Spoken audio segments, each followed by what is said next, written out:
برقی موٹر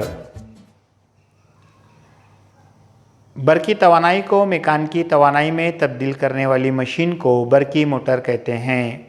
آئیے برقی موٹر کے استعمالات دیکھتے ہیں۔ فریج، مکسر، دھلائی مشین، کمپیوٹر اور پمپ میں برقی موٹر کا استعمال کیا جاتا ہے۔ برقی موٹر میں محجوز غلاف والے تانبے کے تار کا مستطیلی حلقہ ہوتا ہے۔ یہ حلقے مقناطیس کے شمالی اور جنوبی قطب کے درمیان ویڈیو میں دکھائے گئے طریقے سے اس طرح رکھے جاتے ہیں کہ اس کی اے بی اور سی ڈی ساخت مقناطیس میدان کی سمت پر عموداً ہو۔ حلقے کے دو سرے ایکس اور وائی دو نصف حلقوں سے جڑے ہوتے ہیں۔ حلقوں کی دونوں اندرونی سطحوں پر محجوز غلاف چڑھایا جاتا ہے اور وہ ایک محور یعنی ایکسل پر اچھی طرح لگایا جاتا ہے۔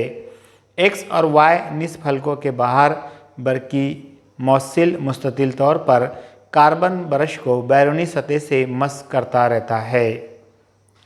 ویڈیو میں دکھائے گئے طریقے سے آپ دیکھ سکتے ہیں کہ دور مکمل کرنے کے بعد برقی رو ای اور ایف ان کاربن برشوں کے ذریعے حلقوں میں بہنے لگتی ہے۔ حلقوں کی ساخت اے بی سے برقی رو اے سے بی کی سمت جاتی ہے۔ مقناطیسی میدان کی سمت شمالی قطب سے جنوبی قطب کی جانب ہونے سے اس کا اثر ساخت اے بی پر ہوتا ہے۔ فلیمنگ کے بائیں ہاتھ کے قانون کے مطابق ساخت اے بی پر پیدا ہونے والی قوت اس کو نیچے کی سمت دھکیلتی ہے۔ سی ڈی ساخت کی برقی رو اے بی کے مخالف سمت ہونے سے پیدا ہونے والی قوت اس ساخت میں اوپر کی جانب دھکیلتی ہے۔ اس طرح حلقہ محور گھڑی کے کانٹوں کی مخالف سمت میں گھومنے لگتے ہیں۔ آدھی گردش ہوتے ہی حلقے کے دونوں حصے ایکس اور وائی بالترتیب ای اور ایف ان کاربن برشوں کے تعلق میں آتے ہیں اور برقی رو اے بی سی ڈی بہنے لگتی ہے، جس کی وجہ سے ساخت ڈی سی میں نیچے کی جانب اور ساخت بی اے میں اوپر کی جانب قوت اثر کرتی ہے اور حلقہ آگے کی آدھی گردش پہلے کی طرح اسی سمت میں مکمل کرتا ہے۔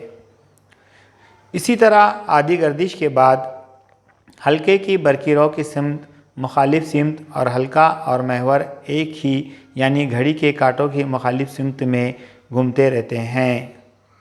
کاروباری موٹریں اسی اصول پر چلتی ہے۔